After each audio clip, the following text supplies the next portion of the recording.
This is our Mind, Body, and Soul reading for the 3rd of September, 2022, and it's really a beautiful one.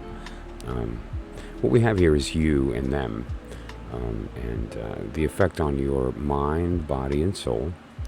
And then we have a final card, which is an interesting question that we're going to get to at the end. And so here, let's look at you first. What we have here is this consistency that draws people to you. There's this idea of a calm that comes from your experience.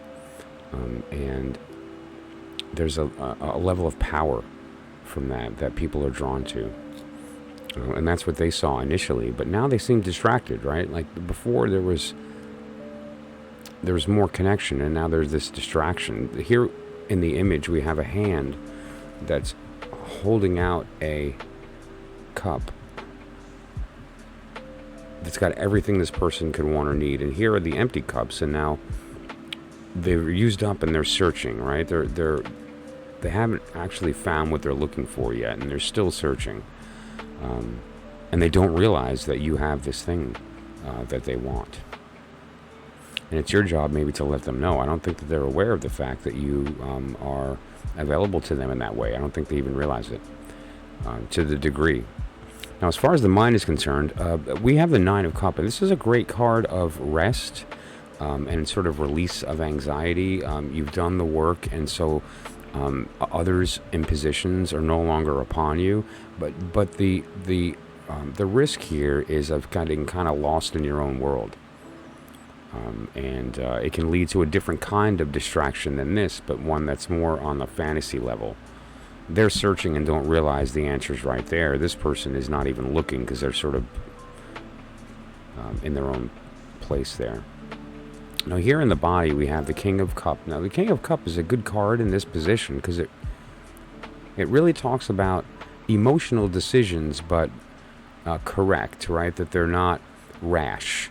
That would more be the Wand, I suppose, right?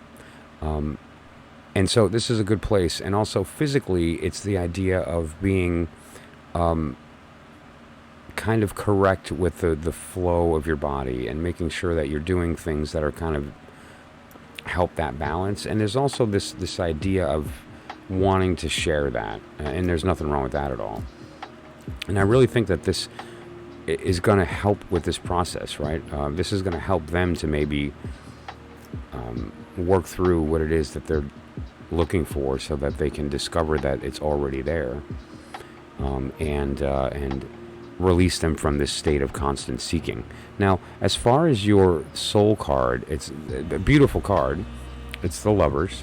And whenever the Lovers comes up in a love reading, that's always a good thing. But we have to remember that the Lovers really ultimately mean a connection of some kind, a want. It's the card of desire. And since this is falling in your soul card, this refers to that you sort of intrinsically and deeply in your being desire connection, and you don't like when you don't have it, right? Now that final card though is an important one, because this is a question I don't get asked very often, and that question is, should I do this? Will this work? Is this going to wind up painful, or is it going to wind up happy, or like where is it worth pursuing? And so let's take a look at that. And the final card that I have is that particular answer. Now, the Lovers, like I talked about, it means desire, not love. It means want for connection, not necessarily love. There's only one card in the tarot of all 78 that definitely means love, and that's the Two of Cups. And that's the card that we get. How beautiful!